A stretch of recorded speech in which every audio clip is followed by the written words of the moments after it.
Halo guys, hari ini kita kedatangan tamu istimewa. Siapa yang nggak kenal Crazy Rich Surabaya? Ini adminnya ternyata. Namanya Michael Nyo. Nah, pertama-tama ini mau tanya nih, latar belakang dari Bro Michael Nyo ini apa? Edukasinya kok bisa membuka Crazy Rich Surabaya? Kemudian saya juga dengar dulu pernah dropship juga. Latar belakang edukasinya apa sih, Bro? Aku dulu S1 di UC bro. UC IBM. Jadi aku ambil IBM. Cuman UC ya kamu tahu sendiri lah, sarjananya mungkin sarjana entertainment bro, daripada sarjana ekonomi. Terus aku kebetulan ada kesempatan untuk lanjut S2 di Amerika. Oke. Aku ambil MBA dan S2-nya Amerika. S2 MBA ya. Wow. Di sana yang saya belajar banyak bro. Kalau di UC Party saya juga. Wah, partinya malah jarang-jarang bro di Amerika. Di Amerika aku malah lebih jadi kayak hard work, malah jadi giat kerja bro. Wah, di Amerika. keren, Kena keren. pengaruh sama kayak lingkungannya, karena kayak aku waktu itu di Boston atau di Rhode Island sebetulnya. Itu daerah pelajar sebetulnya bro. Oke. Daerah pelajar. Memang kayak suasananya itu bener-bener positif bro. Ya Jogja lah kalau di Indonesia. Jogja itu kota pelajar ya? Iya. Nggak tahu ya. Oh iya kayak Oh, ini Jogja. kota gudeg bro. Cuman ya di Amerika itu di Boston itu benar kota pelajar karena banyak sekolah kayak Harvard, Iya. MIT. Kalau di tempatku itu namanya Brown University. Brown University. Itu semuanya Ivy League. Jadi kayak orang-orang itu di kanan kiriku sekelilingku itu memang kayak bener-bener pelajar, orang yang bener-bener giat belajar kayak gitu bro. Jadi Full itu yang of purpose ya. Full of purpose, betul. Oh. Dan aku di sana malah, kamu kan tanya kayak clubbing gitu ya bro. Aku malah kalau kamu di Boston itu malah night clubnya itu nggak banyak bro. Oke. Itu bisa dihitung jari. Dan aku nggak pernah ke night club kayak. Tapi kegiatanku itu di waktu di sana itu kayak diisi dengan kegiatan positif. Oke. Jadi mungkin kayak jalan-jalan di pub, keliling-keliling ke kayak museum, terus kayak kayaking, macam-macam kayak gitulah. Baca buku juga ya. Banyak banget aku baca buku waktu di Amerika, karena mungkin kalau di Indonesia ini kan jarang banget bro. Iya. Kalau orang baca buku itu mungkin kayak ngomong sama alien, baca buku nggak? Orang buku aneh. baca Doraemon bro, nggak baca Crayon Shinchan. Iya. Cuman kalau di sana itu kayak itu normal gitu loh, untuk orang-orang itu untuk baca buku itu sangat normal di sana. Oke. Jadi kayak aku merasa orang-orang pada baca buku. Terus kebetulan kayak aku pernah ambil kayak online course-nya si Tai Lopez itu. Tai Lopez itu Iya, aku iya. pernah benar-benar beli itu 67 steps-nya itu. Jadi kayak ya aku dapat banyak belajar dari dia lah bro. Worth it lah ya itu. Bro. Worth it. Karena semua pendidikan itu kayak semua investment yang kalian make sebelum kalian 30 itu bener-bener investment to yourself, itu pasti berapapun kamu bayar itu pasti semua value-nya banyak. Maksudnya baliknya itu banyak banget. Berlipat-lipat ya. Berlipat-lipat, betul. Oke. Nah, dulu kan pernah dropship ini di Amerika ya, Betul. pakai Shopify gitu ya, pakai AliExpress kirim Dari ke AliExpress, gitu betul. ya. Sistemnya kayak gimana sih? Mungkin bisa dijelasin ke teman-teman bro yang mau Oke. belajar mungkin. Jadi aku pakai Shopify dropshipping. Aku bikin websitenya pakai Shopify. Terus aku bikin video itu pakai animoto.com. Animoto.com. Jadi konsepnya itu sudah ada kayak semua tuh based on template bro. Jadi bener-bener gampang sebetulnya. Ya. Tempel selesai. Semua selesai. Dan aku ngerekam videonya itu juga cuma pakai iPhone. Terus aku pakai beli gimbalnya DJI itu. Iya. Gimbalnya DJI itu murah bro, waktu itu di sana aku beli cuma Sejutaan paling di sini. 1,5 juta. Itu pakai itu sendiri, aku syuting sendiri. Terus videonya itu, kontennya itu aku masukin ke Facebook Ads. Facebook Ads ini aku masukin ke Facebook sama Instagram. Gitu. Oke. Terus ya begitu dapat order, langsung kita lempar ke AliExpress. Terus aku jualnya itu ke 4 negara besar, UK, US, Kanada, sama Australia. Oke. Itu otomatis ya bro, pakai Shopify langsung begitu dia payment langsung order langsung ke AliExpress ngirim ke alamatnya dia atau manual? Waktu Namanya, pertama manual. Manual. Waktu ordernya masih dikit-dikit itu pakai aplikasi dari Shopify itu namanya Oberlo. Oberlo. Itu kalau kalian dapat order, tinggal kalian pencet, ya semi otomatis betul bro. Jadi kalau dipencet itu otomatis jadi kayak Connect ya? tek AliExpress langsung order, langsung tinggal dibayar gitu aja. Oke. Cuman setelah waktu itu aku pernah order sehari 100 ke atas. Sebenarnya semi otomatis, cuma kalau mau pencet satu-satu 100 kok rasanya orang goblok juga lama-lama bro. Akhirnya aku pakai itu orderan itu, aku ekspor kayak ke file Excel gitu loh bro. Nah itu aku connect sama supplier di Cina di AliExpress.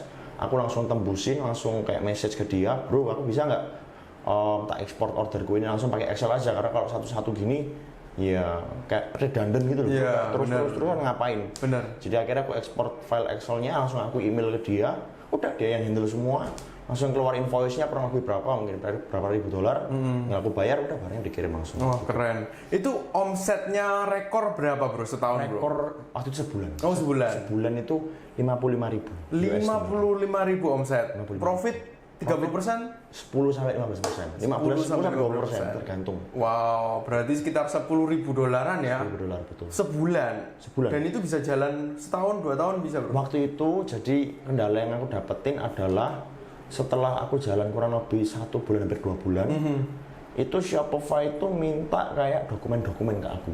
Jadi dokumen kayak yang kamu menunjukkan kalau kamu itu bayar pajak, kalau kamu itu menunjukkan apa ini, kalau kamu citizen Amerika kayak gini gitu. Dan akhirnya aku nggak bisa memenuhi itu gitu karena aku bukan citizen Amerika, jadi aku nggak bisa memenuhi dokumen itu. Akhirnya setiap dapat revenue itu uangnya ditahan 25%. Akhirnya cash flow-nya nyandet bro. Iya, rugi terus ya. Kan kamu tahu kan kalau dropshipping kan benar-benar tanpa modal. Iya. Terus kita dapat sales, terus kita bayar ke Facebook pakai credit card, besoknya langsung kita dapat kayak gini muter lagi. Lah kalau ditahan 25%, mampus bro, nggak usah bayar Facebook ads-nya kayak gitu ya. Loh kalau pakai ID-nya Indonesia kan, bro orang Indonesia kan harus nggak harus bayar tax. Kalau misalkan aku waktu itu di Indonesia bisa banget bro, cuma waktu itu aku di Amerika, jadi untuk mau ngurus dokumennya aku juga bingung gitu bro, kayak gimana ya aku harus ngurusnya kayak gitu. Padahal simpel banget ya caranya ya. Simpel banget. Mungkin kalau di sini, orang Indonesia bisa juga itu ya. Bisa bro, bisa. Itu harus bikin website sendiri ya bro ya. Bikin website sendiri. Karena kan bikin kalau landing page.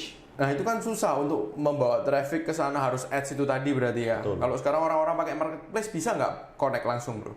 Wah tuh nggak tahu bro. Belum tahu ya. Belum tahu. Cuman yang pasti kalau yang landing page itu pertama untuk dapetin traffic itu kan kamu harus pakai video ads. Dan videonya kalian harus yang super advertising banget, yang biasanya kayak 7 ilmu persuasi itu loh bro, kayak likability, habis itu kayak social proof, habis itu ada promonya, scarcity, urgency, kayak gitu-gitu itu harus dimasukin dalam satu video. Dan semua video itu harus kayak selalu ngasihin benefit ke orang. Jadi kayak waktu itu aku jual portable blender. Jadi apa benefitnya buat kamu? Misalkan portable blender ini selalu bisa dibawa kemana-mana. Waktu itu aku pasti ada videonya sebenarnya, mungkin bisa tak cariin nanti. Siap. Itu bisa dibawa ke gym, jadi kalian bisa kayak minum buih. Kan biasanya kalau orang fitness itu kan selalu maunya minum buih yang biasanya kalau kamu di di gym kan kocok-kocok itu loh bro. Dan sedangkan kalau dikocok-kocok itu kadang itu masih kayak menggumpal. Protein shake itu kadang kayak menggumpal, kalau diminum itu kayak di lidah itu menggumpal, itu kayak nggak enak gitu. Nah, kalau pakai blender ini bener-bener kayak halus, rasanya jadi enak bro, kayak rasa milkshake, kayak soalnya lebih kayak creamy, lebih fluffy. Dan bahkan kayak kamu bisa masukin pisang lah, apalah. Terus di video itu kamu kasih ini promo diskon 50%. Cuman sampai hari ini aja. Terus hari gitu kita kasih 30 days money back guarantee ya, kayak gitu-gitu. Terus waktu di landing page-nya di website itu nggak sekedar kayak kamu itu cuman produk blender, harganya berapa, terus warnanya ini. Udah, buy or not. Tak jamin kalau cold traffic kayak gitu, ya no. Dan di landing page-nya ini istilahnya kamu harus ngasih copywriting lagi. Dan aku ngasih copywriting satu-satu bro. Jadi copywriting satu-satu kayak bayangin kamu bisa membawa blender kemana-mana kayak gitu. Jadi bawa emosinya pembeli. Betul. Ya. Dan bayangin blendermu ini kamu bisa charge yang tahan sampai 10 kali pakai, misalnya kayak gitu. Dan nyucinya sangat gampang. Terus ditunjukin kayak waktu di websiteku tak kasihin kayak kayak GIF. Yang GIF gambar bergerak itu loh bro. Jadi waktu nyuci itu kayak nyucinya gampang bro. Kayak tinggal air, mau kasihin sabun, blender gitu udah bersih. Nah, kayak gitu kan ditunjukin di landing page, orang langsung yang awalnya cold traffic pertama kan kalau dari video kan memang dari cold jadi warm. Dari warm ini kita harus bisa memupuk lagi di websitenya ini supaya jadi hot, kayak ini aku kok asik banget ini produk ini bro, kayak gitu. Wah luar biasa. Belum lihat videonya aja dari ceritanya udah mau beli blender ini saya. Nah pertanyaan berikutnya itu, kenapa latar belakang bro untuk membuat Crazy Rich Surabaya? Apakah karena ingin menunjukkan kesuksesannya atau memotivasi orang mungkin supaya bisa ikut, nggak ikut gilanya ya, mungkin ikut kayanya mungkin ya bro ya? Itu awal-awal itu jadi yang bikin tuh si Vendut. Si partnerku itu kurang lebih follower 700. Terus waktu itu aku lagi gencar-gencarnya belajar digital marketing sama e-commerce dari buku itu, salah satu kayak Gary V, Tai Lopez, semua tuh anggap yang mentor lah bro. Kayak itu benar-benar aku belajar banyak dari mereka. Dan kalau kamu belajar, kalau kamu nggak sambil melakuin, ya hilang ilmunya bro. Kayak istilah kita belajar nge-gym, wah ini ilmunya harus seperti ini protein, tapi nggak dilakuin ya nggak jadi apa-apa. Jadi waktu itu aku tak pakai ini juga sebagai alat untuk aku mempraktekkan ilmuku. Gitu, tak pakai, dan awalnya itu bikinnya itu murni bener-bener kayak iseng-isengan bro. Kita bener-bener nggak kayak mau bikin profit, kita mau bikin kayak ini, bikin kayak perusahaan gede dan lain-lain, enggak. Rasa ingin tahu lah ya bro, ingin nyoba gitu. Ingin nyoba, dan juga kebetulan social circleku ini sama si Steven itu kan dulu kita kan di UC bro. Iya. UC itu waktu 10 tahun lalu 2010 itu bener-bener tempatnya orang-orang yang kayak elit, kayak Surabaya itu di sana semua. Anak-anaknya orang-orang kayak Surabaya itu selalu masuk UC. Kalau nggak keluar negeri selalu masuk UC. Kalau sekarang ternyata setelah aku tanya-tanya lebih terbagi. Diverse ya. Betul. Tapi waktu itu kayak semua. Jadi ya kan kayak ini kan dagang gila tuh bro. Kayak banyak uangnya selalu ada gila itu. Dan itu kan teman-temannya kita sendiri. Kita ini maksudnya ini mau ngerjain bro, ngusilin teman kita. Kayak misalkan misalnya Stefanus Buntoro misalnya teman kita ini. Kita kan tahu di balik kayak kegilaannya pernah misalkan party atau kayak apa. Nah kita post lah foto. Ini salah satu crazy di Surabaya. Ini mobilnya misalkan Mercy atau ini kegilaannya wah pernah party misalkan di Pentagon kayak gini. Nggak pulang 5 hari. Nggak pulang 5 hari kayak gitu. Kita bikinnya kayak gitu awalnya bro. Kita kasihin teman-teman, itu teman-teman kita semua. Dan awal kita bikin itu kita nggak kasih tahu adminnya siapa. Jadi orang-orang ini penasaran semua. Jangan sopo sih gitu. Kok maksudnya kan sebagai kalau misalkan kamu di posisinya mereka. Kok tahu? Kok tahu aku ini anaknya siapa? Anak ini punya papa punya perusahaan apa? Terus mobilnya ini, mereka itu kelakuan gila nih ini gitu. Jadi waktu kita itu nggak sekedar yang kaya aja, kaya tapi maksudnya kaya yang gila gitu. Banyak harus ada kegilaannya waktu itu. Terus aku ya belajar kayak copywriting dari sana, ngetik kontennya kayak gitu. Wow, kayak keren, gitu keren. Terus kita berhasil dari followernya dari itu 700 sampai 20.000 hanya dalam waktu 3 bulan. 3 bulan, amazing. Semua organik, kita nggak pernah beli follower. Nggak bisa kan juga sekarang YouTube udah nggak bisa beli follower kok bro? Iya nggak bisa, udah langsung ada algonya. Gitu ya bro ya? Nah, kalau sekarang ini kan jumlah follower itu sudah menjadi satu aset kelas baru bagi anak-anak milenial bro. Jadi bukan kamu punya apa tapi followermu berapa. Setuju ya bro ya? Setuju banget. Nah bro juga di bisnis juga memanfaatkan jumlah follower ini untuk usaha dong pasti. Untuk apa ini bro? Oh macam-macam bro, misalkan ya jualan wine misalkan. Wine. Dari jumlah follower gitu misalkan. Itu kalau kamu udah punya follower atau fanbase, kamu jual apapun tuh gampang. Bener. Kayak Atta Halilintar tuh misalkan. Sebenarnya kalau pendapatan dari YouTube-nya juga nggak terlalu banyak. Cuman karena, ya, tapi harus itu kalau kamu punya follower harus pintar monetize-nya. Kayak gitu. Dan itu kenapa aku nggak percaya untuk beli follower, karena mungkin short term bagus, misalkan followernya 100.000 ya, tapi engagement-nya cuma 0,5%, 0,6%. Artinya cuma 10.000 followernya. Kamu coba jualan ya. Efeknya cuma ke 10.000 orang ini aja, nggak ada efeknya. Belum tentu 10.000 juga beli kan, pasti kurang dari itu. Rugi lagi ya. Nah, itu waktu itu aku jualan wine juga apa, ya lumayan bro, laku 600 botol gitu, walaupun dalam nggak perlu ngapa-ngapain jadi cuman semua base kayak online gitu, enak akhirnya bro. Belum lagi dari endorsean bro, sampai makan sampai muntah-muntah ya, banyak datang dan masih dibayar. Masih dibayar guys, ayo guys. Itu enaknya tuh bener. Aku udah banyak banget bro, kayak hotel di Golden Tulip itu semalam 7 juta gitu kita di endorse itu. Terus di Windham kita pernah di Presiden Suite. Free semalam dibayar. Free dibayar bro. Semalam 17 juta loh. Dan otomatis kalau misalkan kita ke sana kan mereka mau yang terbaik. Bener. Jadi mereka siapin yang terbaik untuk konten kan? Mereka siapin yang terbaik ya. Ya enak juga gitu loh. Maksudnya kalau mereka siapin jelek buat konten ya jelek sendiri. Gitu. Benar. Jadi untuk kalau kita ngundang kita ya memang harus seperti itu gitu. Kalau udah kayak gitu ngundang kita ya harus yang terbaik memangnya. Tapi maksudnya dari semua yang endorse kita dan lain-lain itu semuanya pasti repeat. Pasti repeat. Berarti ada sales dari sana pasti. Rata-rata selalu kayak gitu. Kayak misalkan Don Tugo itu.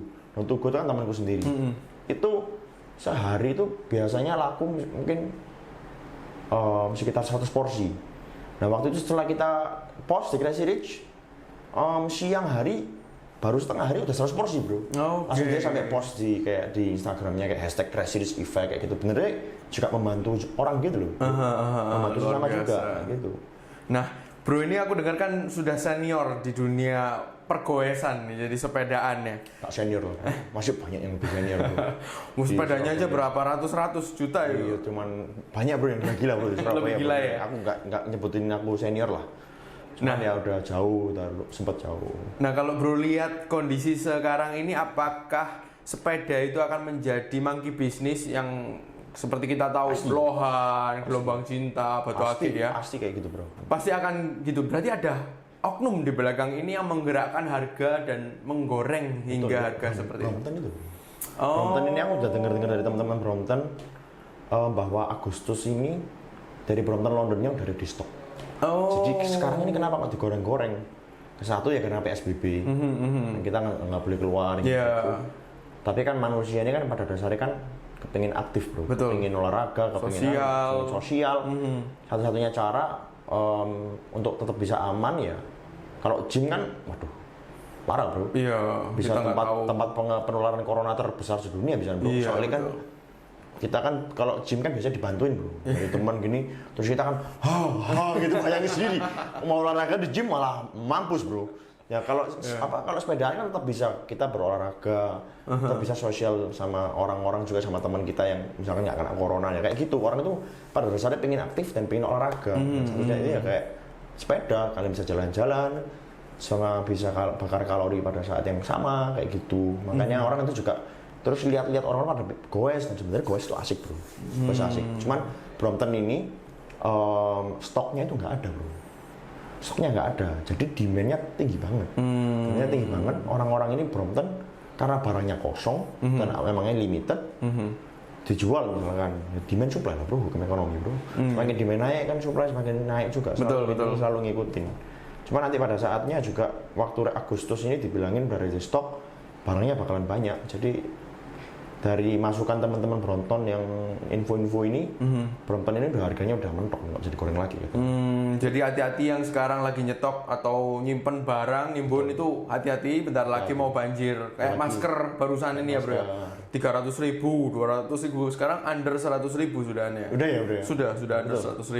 Jadi hati-hati yang punya sepeda-sepeda nyimpen untuk investasi, buang mumpung harganya masih bagus ya bro ya. Kecuali memang suka sepeda. Aku memang suka dari 2015 aku suka sepedaan bro. Oke, beda ya. Udah road bike kan ya. Itu juga rame-rame gitu bro, sampai jauh. Tes Malang 2015 sudah sampai Pandaan. Bro. Pandaan? Kurang lebih 100 kilo lah kalau PP. Wow. Ya. Cuman mungkin lebih pelan lah dibandingin sekarang. Sekarang lebih ekstrim. Lebih ekstrim. Anak gila bro. Tadi ini ya mungkin buat yang senior lebih hebat lah ya.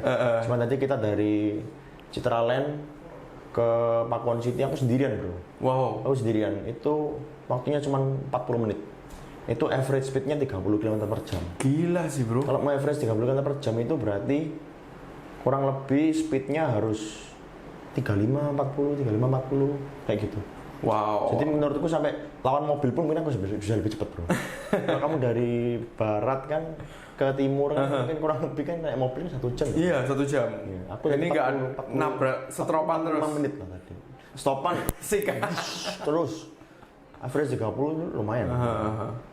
Nah mungkin untuk teman-teman kita, adik-adik kita yang milenial ini, mungkin Bro Michael bisa sharing nih apa kiat-kiat dan mindset seperti apa yang harus bisa dimiliki oleh mereka supaya bisa sukses seperti Bro Michael. Belum sukses bro, masih apalah ini bro. Wah itu mindsetnya rendah hati pertama yang dicatat.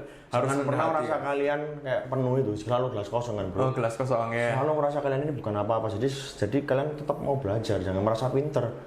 Justru bisa dibilang goblok ya goblok, goblok bro, nggak tahu bandingin orang-orang yang di sekelilingku jauh lebih pinter-pinter bro. Dan kalau kita pikir kita pinter ya kayak gitu terus nggak bakalan berkembang. Ketika itu juga jadi goblok ketika merasa pinter ya. Jadi goblok ketika kamu merasa pinter, bener kan? Betul. Dan terus kalau kamu lulus kuliah itu adalah di saat kamu mulai belajar, bro. Jadi kamu lulus kuliah itu cuman kayak lulus cara untuk mendapatkan ilmu, bro. Menurutku ya. Oh, oke. Jadi sekolah itu nothing kok. Misalkan kamu Iya, lulus setuju. misalkan lulus bidang coding misalnya. Apakah berarti kamu bisa bikin apps yang bagus? Enggak, bro. Justru kamu harus belajar mulai saat itu. Tapi kamu kan udah dapat basicnya. Betul. Untuk cara acquire knowledge-nya kayak gitu. Dan itu yang aku pelajarin dari S2 ya, bro ya. Itu bukan berarti ilmuku lebih tinggi dari kalian apa enggak, sama aja. Cuman caraku untuk meng-acquire knowledge atau untuk mendapatkan pengetahuan itu menjadi lebih bagus daripada yang S1. Karena kan S2 itu begini. Kalau S1 itu kan skripsi. Kan kalau bikin skripsi itu kan Penelitian. bahannya itu kan harus based on journal ya. Iya. Oh, sorry guys, kepotong karena kita harus bukain Gojek dapat kiriman endorsan Wah, nih, ini Bro baru Michael. tadi kita ngomong ya, bro ya. Iya. Aset apa? Follower itu Follower aset jadi ternyata. aset. Baru ngomongin setiap kali dapat endorsan ya kayak begini. Kalau sudah punya follower dapatnya gini, Bro. Dan sekali ngirim ini kecamatan porsinya guys. Ini kirim info kayak tumpengan guys ini. Ini buat makan berapa orang nih infonya, bro? Gila. Satu Nah, keluarga. mantap. Ini kirimin dari, by the way, dari Bing's Kitchen. Ini Bing's ya. Kitchen, terima kasih. Terima kasih Bing's Kitchen. Belum makan jadi nggak tahu enak apa enggak, tapi karena gratis pasti enak. Setelah ini bakal di review ya, Oh, bro ya. di review ya? Nah, di review ini Siap, ada siap. pho, ada mie ayam jamur, ada pentol, lalu ada dessertnya juga, bro. Mantap. Cinnamon roll. Wih. Gimana bisa langsing, Bro? Nggak tahu, kalau itu kita tanya Tuhan aja ya. Nanti kita tetap berdoa dan bekerja, bro. Oke, siap. Ini jadi nggak konsen saya, bro. Ngeliatin makanannya begini, bro. Mau ngomongin lagi, bro. Jadi pesan-pesan dan Oh, pesan-pesan. giat mindsetnya untuk anak-anak milenial itu apa, Milenial. Bro? Ya, intinya itu belajar, bro. Belajar. Jangan kalian itu setelah kalian lulus kalian memikir untuk setelah aku lulus berarti aku lulus nggak perlu belajar lagi, nggak perlu sekolah lagi. Salah. Kalian lulus itu adalah di saat kalian mulai belajar. Kalian lulus S1 itu adalah lulus cara untuk kalian belajar, cara untuk gimana kalian acquire knowledge. Jadi mulai kalian lulus S1 itu kalian start belajar. Gimana caranya? Karena ada pepatah, the more you learn, the more you earn. Iya. Caranya adalah dengan kalian baca buku. Tapi kalau kalian ada orang bilang knowledge is power. Menurutku salah. Knowledge itu bukan power, guys. Kalau misalnya kalian kasih contoh ya, misalnya kalian belajar buku, belajar tentang cara gimana untuk nge-gym. Apa dengan kalian tahu ilmunya atau knowledge-nya untuk gym itu badan kalian bakal jadi nge-gym? Enggak. Jadi applied knowledge, jadi knowledge yang kalian coba sambil kalian belajar, kalian praktekin. Itu yang menjadi power. Applied knowledge is power. Jadi kalian sambil baca buku atau belajar, kalian juga melakukan. Gitu. Oke.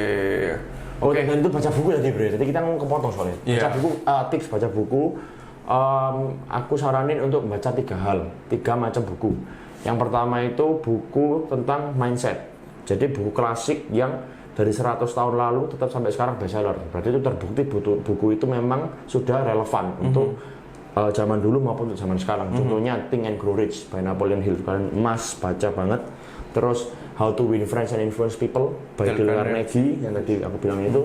Terus kayak 7 Habits of Highly Effective People itu buku klasik. Kalian harus baca.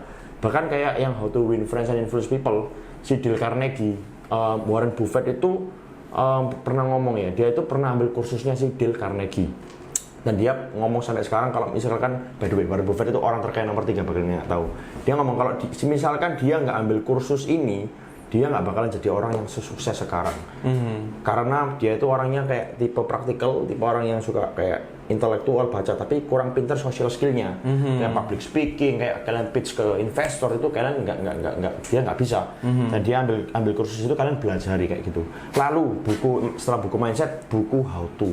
Jadi how to yang bagaimana cara untuk yang sesuai dengan bidang kalian, mau bisnis, mau digital marketing, mau e-commerce, mau kalian suka musik, mau kalian suka desain, kalian harus cari sesuatu yang sesuai dengan bidang kalian. Jadi caranya supaya kalian itu kayak shortcut, bro ya. Ibarat kalau kita main game, biar kalian gampang. Kalau kalian main game ya, kita sama-sama main game, bro. Yang satu, karena hidup ini kayak game persis, bro. Jadi kita baca buku, kita main game, kamu main game ya. Kamu cuma main game terus tanpa kayak ngeliatin walkthrough-nya gitu.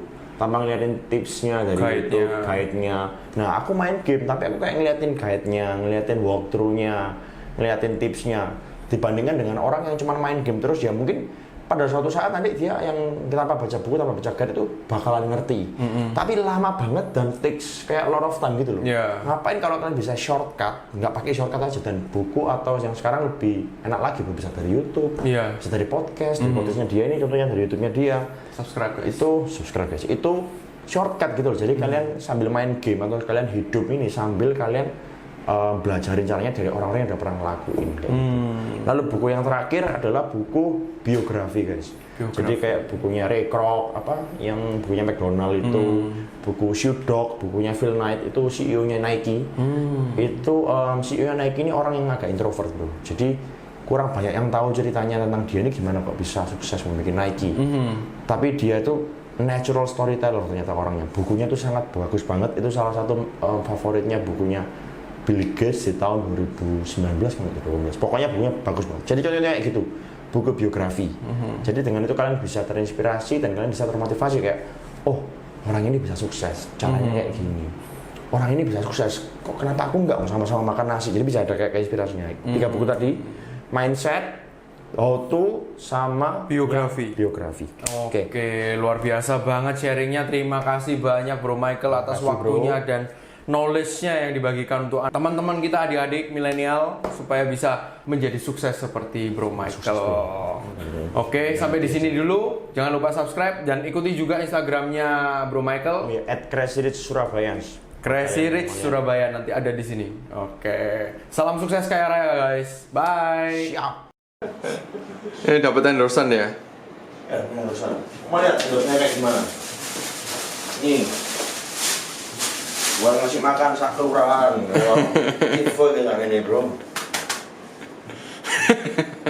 Ya apa mau kurus, apa ajaran mau kurus bro, kayak gini kan. Jadi kirim makan kayak gini masih dibayar bro. Asik dibayar. Gini.